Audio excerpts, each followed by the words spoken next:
زمانہ نبوت کے اندر لڑی گئیں، ان تمام جنگوں کے اندر جو صحابہ کرام شہید ہوئے ان کی تعداد ہے 259،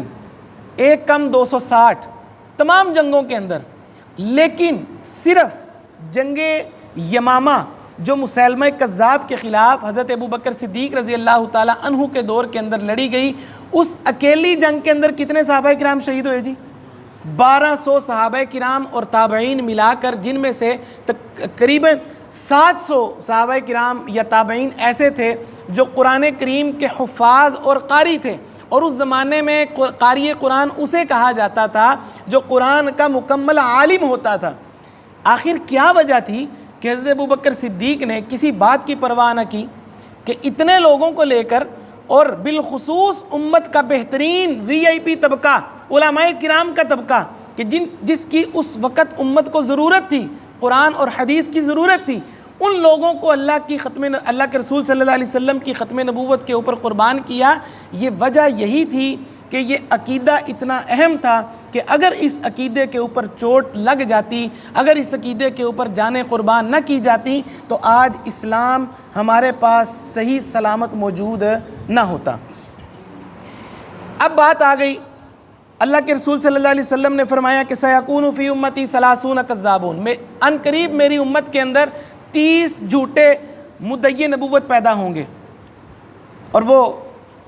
تعداد پوری ہوتی چل رہی ہے۔ سجاح نامی ایک عورت نے نبوت کا دعویٰ کیا،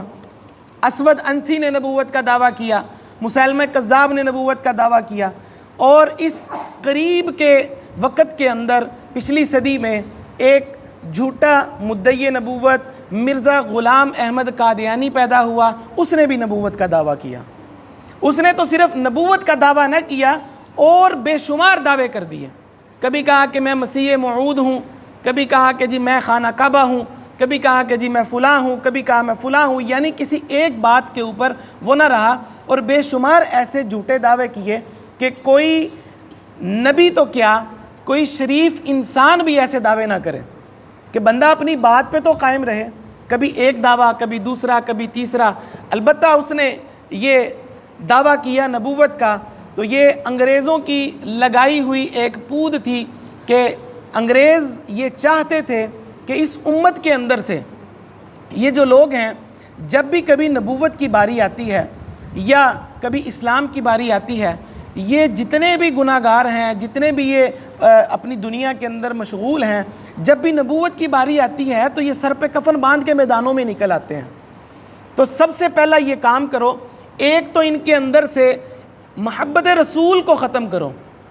اور دوسرا ان کے اندر سے یہ جو جذبہ جہاد ہے مرنے کٹنے کا، یہ بھی ان کے اندر سے ختم کرو۔ اس کام کے لیے اب وہ قرآن کے اندر تبدیلی کر سکتے تھے؟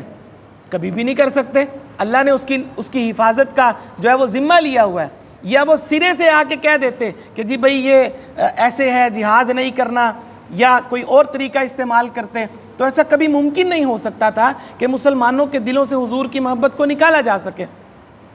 تو انہوں نے کیا کیا، اس بندے کو انہوں نے ہائر کیا، اس کو لیا، اس کے اوپر محنت کی، اور یہ ایسا بندہ تھا کہ یہ اور اس کا پورا خاندان پاکستان کے بننے کے خلاف بھی تھا، اور اس کا پورا خاندان جو انگریزوں کی تابعداری اور وفاداری کے اندر بڑا مانا جاتا تھا، بڑے ان کی خدمات ہیں پیچھے انگریزوں کے لیے۔ تو انہوں نے اس بندے کو ہائر کیا۔ اس نے پہلے کیا کیا، عیسائیت کے خلاف مناظرے لڑنا شروع کیے، امت کے اندر اپنی تھوڑی سی ساکھ بنائی، عیسائیت کے ساتھ مناظرے کرنا شروع کر دیے، لوگوں کے نفسیات سے کھیلا کہ لوگ کہیں کہ بھئی یہ بندہ بڑا گریٹ ہے، اسلام کے لیے عیسائیوں کے خلاف لڑتا ہے۔ تو بعد میں یہ کرتا پھر اس نے اس امت کے اندر بھی نقب لگانا شروع کر دیا، اور یہاں پہ بھی نبوت کا دعویٰ کر دیا کہ میں اللہ کا رسول بنا کر بھیجا گیا ہوں۔ یعنی اگر اس پہ بات نہ چلی تو کہا کہ میں نیا نبی نہیں ہوں، لیکن ذلی یا بروزی نبی ہوں، یا کبھی کہتا کہ میں ایسا نبی ہوں کہ نئی شریعت تو نہیں لے کے آیا، لیکن اللہ نے مجھے شریعت محمدیہ جو اللہ کے رسول صلی اللہ علیہ وسلم شریعت لے کے آئے، اسی شریعت کی پیروی کروانے کے لیے مجھے دوبارہ بھیجا ہے کہ میں اسی شریعت کی دوبارہ سے اس امت کے پیروی کرواؤں۔ اب بات یہ ہے کہ یا تو یہ دین مکمل یا کامل نہیں تھا، یا پھر یہ دین محفوظ نہیں ہے. دو ہی باتیں ہو سکتی ہیں. دین محفوظ نہ ہو ایسا ہو نہیں سکتا. اللہ نے فرمایا کہ قرآن پاک کے حوالے سے کیسے عجیب وہ ہے کہ قرآن پاک اِنَّا نَحْنُ نَزَّلْنَا الذِّكْرَ وَإِنَّا لَهُ لَحَافِظُونَ کہ ہم اس کی حفاظت کرنے والے ہیں. پہلی امتوں کے اندر کیا کیا کہ اس امت کے علماء نے لوگوں کے ساتھ, دنیا داروں کے ساتھ, امراء کے ساتھ, بادشاہوں کے ساتھ مل کے اپنی کتابوں کے اندر تحریفات کیں, ان کو بدل دیا گیا. لیکن اس امت کے اندر کوئی کوشش کرنا بھی چاہے تو نہیں کر سکتا. آپ کسی قرآن کی ایک چھوٹی سی آیت کو بھی تبدیل کریں, یہاں اتنے چھوٹے چھوٹے بچے 10-10 سال کے حافظ قرآن ملیں گے, وہ آپ کو گلی میں ہی گریبان سے پکڑ لیں گے, یہ قرآن کی آیت تم نے غلط لکھی ہے, اس کے اندر تبدیلی نہیں ہو سکتی. تو جب قرآن محفوظ ہے, اس کے اندر کوئی تبدیلی نہیں ہوئی, تو پھر نئے نبی کی ضرورت کیوں پیش آئی؟ دوسری بات یہ کہ قرآن کامل نہیں ہے. حالانکہ اللہ تعالیٰ نے اس قرآن کو, اس دین کے بارے میں فرمایا کہ الیوم اکملت لکم دینکم, کہ ہم نے اس کو آپ کے لیے مکمل کر دیا اور اس کو تام کر دیا. تو جب مکمل بھی ہے, محفوظ بھی ہے, تو پھر نئے نبی کی ضرورت کیوں ہے؟ یہ بات سوچنی بھی چاہیے اور ان لوگوں سے پوچھنی بھی چاہیے کہ آخر کیا وجہ ہے کہ نئے دین کی یا نئے نبی کی ضرورت پیش آئی. تو بہرحال یہ جھوٹے لوگ ہیں, ان لوگوں کی چال بازیاں اور اپنی سادگی کے اوپر ہمیں تھوڑا سا غور و فکر کرنا چاہیے. یہ لوگ اپنے عقیدے کے اندر اتنے مضبوط ہیں, اپنی دعوت کے اندر اتنے مضبوط ہیں کہ اپنے خاندان سے یہ کئی بندے وقف کرتے ہیں جو صرف اپنے دین کی تبلیغ کے لیے نکلتے ہیں. تو ہمیں اس چیز کے اوپر غور کرنا چاہیے. اچھا, بعض سادے مسلمانوں کو یہ بات کی جاتی ہے کہ جی ہم آپ والا کلمہ پڑھتے ہیں, آپ والی نماز پڑھتے ہیں, آپ والا قرآن پڑھتے ہیں, تراویح بھی پڑھتے ہیں. ہمارے مسلمانوں کو لے کے جاتے ہیں کہ آج ہمارا ختم قرآن ہے اور وہاں پہ رو رو کے دعائیں مانگی جاتی ہیں. بھئی سب کچھ جب ہم تمہارے جیسا کرتے ہیں تو پھر ہم کافر کیوں ہیں؟ پھر ہم کافر کیوں ہیں؟ عام سادہ مسلمان بندہ اس بات کو سوچ کر بڑا پریشان ہو جاتا ہے کہ یار بات تو اس کی ٹھیک ہے, سارا کچھ یہ کر رہے ہیں, پھر ان کو ہم کافر کیوں کہتے ہیں؟ اب بات یہ ہے کہ دین اسلام کے اندر داخل ہونے کے لیے مختلف جزیات ہیں جن پر ایمان لانا ضروری ہے. آمنت باللہ, اللہ پر ایمان, وملائکتہ وکتبہ ورسلہ والیوم الآخر والقدر خیرہ وشرہ من اللہ تعالی والبعث بعد الموت. فرشتوں پر ایمان, رسولوں پر ایمان, کتابوں پر ایمان, قرآن نہیں پہلی کتابوں پر بھی ایمان. اگر ایک بندہ کہے کہ جی میں ساری کتابوں پر ایمان رکھتا ہوں, میں تورات پر ایمان نہیں رکھتا, وہ مسلمان نہیں ہوگا. ایک بندہ کہے کہ جی میں ساری چیزوں پر ایمان رکھتا ہوں لیکن چونکہ میں نے کبھی فرشتے دیکھے نہیں ہیں, میں فرشتوں پر ایمان نہیں رکھتا, نماز بھی پڑھوں گا, قرآن بھی پڑھوں گا, آخرت پر ایمان بھی رکھوں گا, صدقہ بھی کروں گا, زکوٰۃ بھی دوں گا, حج بھی کروں گا, لیکن میں فرشتوں پر ایمان نہیں رکھتا, وہ بندہ مسلمان ہوگا؟ نہیں ہوگا. دین اسلام میں داخل ہونے کے لیے تمام جزیات پر ایمان لانا ضروری ہے, لیکن دین اسلام سے نکلنے کے لیے کسی ایک جزی کا بھی انکار کرے گا تو وہ بندہ کافر ہو جائے گا. یہ بات یاد رکھیں. اب تو چاہے نماز ہمارے جیسی پڑھ, تو چاہے قرآن ہمارے جیسا پڑھ, تو جو مرضی ہمارا جیسا کر لے, لیکن اگر نبی کریم صلی اللہ علیہ وسلم کو خاتم النبیین نہیں مانے گا اور مرزا غلام احمد قادیانی کو کذاب اور دجال اور جھوٹا نہیں مانے گا, تو کبھی بھی اسلام میں داخل نہیں ہو سکتا. یہ بات اپنے آپ کے اوپر واضح کر لیں. پھر ہمارے کچھ دوستوں کو یہ بات کہتے ہیں, یار ایسے کر لو, آپ پریشان ہو اس معاملے کے اندر, آپ نا استخارہ کر لو, آپ استخارہ کر لو, استخارہ کر لو, آپ کو اللہ کی طرف سے رہنمائی ہو جائے گی کہ مرزا غلام احمد قادیانی نبی ہے یا نہیں. تو بات یہ دیکھیں کہ استخارہ ان کاموں کے اندر کیا جاتا ہے جو اللہ کی طرف سے مسلمات نہ ہوں. ایک چیز, اب نماز اللہ نے قرآن پاک کے اندر کئی جگہوں پر ارشاد فرما دیا کہ نماز فرض ہے, نماز کو قائم کرو. اب اگر آپ کو کوئی بندہ آ کر یہ بات کہے کہ یار آپ ایسے کر لو, آپ کا سفر ایسا ہے یا آپ ایسے رہتے ہو, تو استخارہ کر لو یہ نماز آپ کے لیے فرض ہے بھی یا نہیں. تو یہ بات اس کی بنتی ہے کرنی. ہاں سمجھدار بندہ, زیادہ سمجھدار نہ بھی ہو, میرے جس طرح کوئی کم سمجھ والا بھی ہو, وہ بھی کہے گا یار نماز فرض ہے, تو فرض کے بارے میں استخارہ کرنے کے لیے کہہ رہا ہے کہ میں استخارہ کروں کہ نماز فرض ہے یا نہیں ہے. تو بھئی ختم نبوت کا عقیدہ ازہر من الشمس میں نے سب سے پہلے کہا سورج کی طرح واضح ہے، تو جو چیز سورج کی طرح واضح ہے اس بارے میں استخارہ کرنے کی ضرورت ہی نہیں ہے۔ اگر ایسا سوچ بھی لیا تو ایمان چلا جائے گا، ایسا سوچنا بھی نہیں۔ امام ابو حنیفہ رحمۃ اللہ علیہ تو یہ فرماتے ہیں کہ ایک بندہ نبوت کا دعویٰ کرے اور آپ اس سے نبوت کی دلیل مانگیں تو یہ بھی کفر ہے۔ بھائی نہیں، نبوت کی دلیل بھی نہیں مانگ رہی، یہ بات ہی اتنی واضح ہے۔ تو اس لیے یہ ہمارے سادہ لوگ مسلمانوں کو مختلف چیزوں سے، مختلف باتوں سے پھسلاتے ہیں۔ آپ نے ان لوگوں کا سد باب کرنا ہے، ان لوگوں کی پکڑ کرنی ہے، اور چونکہ 7 ستمبر 1974 کو یہ لوگ پاکستان کے آئین کے اندر ان کو کافر قرار دے دیا گیا۔ اسمبلی کے اندر تمام لوگ جتنے بھی پارلیمنٹیرین تھے ان سب نے مل کر پاکستان کے آئین کے اندر یہ قانون بن گیا کہ قادیانی، ان کا اسلام سے کوئی تعلق نہیں، یہ لوگ کافر ہیں۔ اب اگلی بات یہ ہوئی کہ یہ کافر ہونے کے ساتھ ساتھ دوسرا جو آئین پاس ہوا 298 کا، وہ 26 اپریل 1984 کے اندر 26 اپریل 1984 کے اندر یہ دوسرا قانون پاس ہوا کہ یہ لوگ چونکہ کافر ہیں اس لیے شاعر اسلام ہے، جو مثال کے طور پر قربانی ہے، نماز ہے، ہماری مسجد کی ایک خاص تہذیب ہے کہ ہم مینارے نکالتے ہیں یا محراب بناتے ہیں، تو ان چیزوں کی جو اسلام کی شناخت ہیں ان میں سے کسی شناخت کو بھی استعمال کرنے کی ان کو اجازت نہیں ہے، ان کو اجازت نہیں ہے۔ اگر کہیں پہ بھی آپ کسی قادیانی کو دیکھیں کہ وہ قرآن پاک کی آیت کو استعمال کر رہا ہو یا اپنی عبادت گاہ کو مسجد قرار دے رہا ہو یا اسلامی شاعر میں سے کسی شاعر کو اپنا رہا ہو تو فوری طور پر اس کی رپورٹ کروائیں، کیونکہ ان کے لیے یہ قانون بن چکا ہے، آئین بن چکا ہے کہ یہ کام نہیں کر سکتے۔ ابھی بھی جو مبارک ثانی کیس تھا وہ بھی اسی معاملے کے اوپر تھا کہ آیا کہ اپنی کسی نجی محفل کے اندر، اپنی کسی ذاتی بیٹھک کے اندر یہ اپنی جو شاعر اسلام کو استعمال کر سکتے ہیں یا نہیں۔ تو یہی معاملہ تھا کہ اس کیس کے اندر، اس آئین کے اندر یہ بات واضح ہے کہ نہیں کر سکتے، تو لیکن ابھی اس کے اوپر اس کے اندر تبدیلی کی گئی کہ اپنی نجی محفل کے اندر اگر یہ کام کریں تو ان کو کرنے کی اجازت ہوگی۔ آپ ذرا سوچیں کہ ایک نجی مجلس ہو، نجی محفل ہو، بیٹھک ہو، مثال کے طور پر میری بیٹھک ہے، ہم اس بیٹھک کے اندر 4-5 بندے بیٹھ کر پاکستان کی سالمیت کے خلاف کوئی منصوبہ سازی کریں، پاکستان کے خلاف کوئی وہاں ارادہ رکھتے ہوں غلط، تو کیا ادارے برداشت کریں گے؟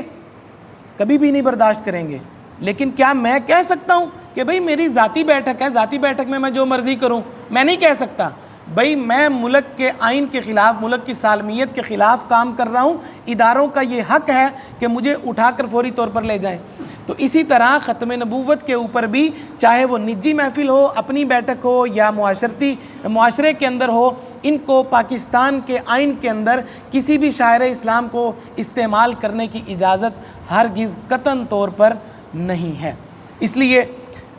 میرے بھائیوں اس کے اوپر ہم نے کچھ کام کرنے ہیں۔ اب قادیانیت کو مٹانے کے لیے، اسلام کو پھیلانے کے لیے ہمیں کچھ کام کرنے ہیں۔ نمبر 1 تو جو ان کی مصنوعات ہیں، ان کے ہاں جس طرح ہم اپنی زکوٰۃ نکالتے ہیں، یہ بھی اپنی مصنوعات میں سے ایک شرح نکالتے ہیں اور ان پیسوں کو یہ باقاعدہ طور پر اسلام کے خلاف استعمال کرتے ہیں۔ تو ہم نے ان کی مصنوعات کا بائیکاٹ کرنا ہے، ہم نے ان کی مصنوعات کو خرید کر ان کو فائدہ نہیں پہنچانا، ٹھیک ہے جی؟ یہ کوئی مولویت نہیں ہے یا کوئی یہ انتہا پسندی نہیں ہے، دنیا کے اندر یہ ٹرینڈ پائے جاتے ہیں۔ آج کل ہم ٹرینڈز کو فالو کرتے ہیں نا، تو دنیا کے اندر یہ ٹرینڈ بھی پائے جاتے ہیں کہ کسی کا بائیکاٹ کرنا ہو تو ان کی مصنوعات کو خریدنا بند کر دو، ان کی معاشی ساکھ کو نقصان پہنچاؤ، کیونکہ آج کل اس طریقے سے جنگیں نہیں لڑی جاتی۔ آج کل جو سب سے اہم جنگ ہے وہ معاشی جنگ ہے، معاشی طور پہ کمزور کیا جاتا ہے، تو ان کی معیشت کو کمزور کرنا ہے۔ دوسرے نمبر پہ شاعر اسلام کی اجازت نہیں دینی، ان کو کسی بھی شاعر اسلام کو استعمال کرنے کی اجازت ہرگز ان کو نہیں دینی۔ تیسرے نمبر پہ جو سب سے اہم ہے، خالی نعرے بازیوں پر نہیں رہنا، ٹھیک ہے جی؟ موت بھی قبول ہے، خالی اس بات پہ نہیں رہنا۔ غلامی رسول میں موت بھی قبول ہے، ہم یہ بات تو کرتے ہیں، لیکن یقین مانیں ہم اس بات پہ پتہ نہیں کیوں نہیں آتے کہ غلامی رسول میں زندگی قبول ہے، زندگی گزارنے کے لیے تیار نہیں ہوتے، موت تو لینے کے لیے تیار ہو جاتے ہیں۔ تو اس کے لیے سب سے اہم آپ نے ختم نبوت کا چاہے خود مطالعہ کریں، اپنے علماء کے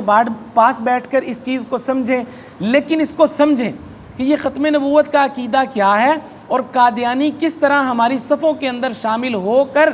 اسلام کو نقصان پہنچا رہے ہیں۔ آپ ابھی صرف پاکستان کے اندر بیٹھے ہوئے ہیں اور ان کا بیرون ممالک کے اندر نیٹ ورک دیکھ لیں، بڑا مضبوط ہے۔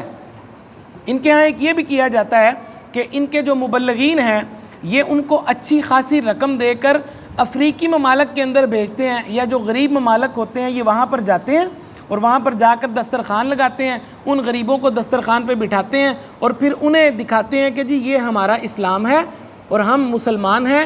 اگرچہ وہ احمدی مسلمان اپنے آپ کو کہتے ہیں، تو سادہ لوگ مسلمانوں کو اسلام کے اندر وہ لے لیتے ہیں، وہ اپنے اسلام کے اندر احمدی مسلم کے اندر وہ قادیانیت بنا لیتے ہیں، تو اپنا نیٹ ورک وہ بڑا مضبوط کر رہے ہیں اور اپنی تعداد کو انٹرنیشنلی طور پر بڑھا رہے ہیں۔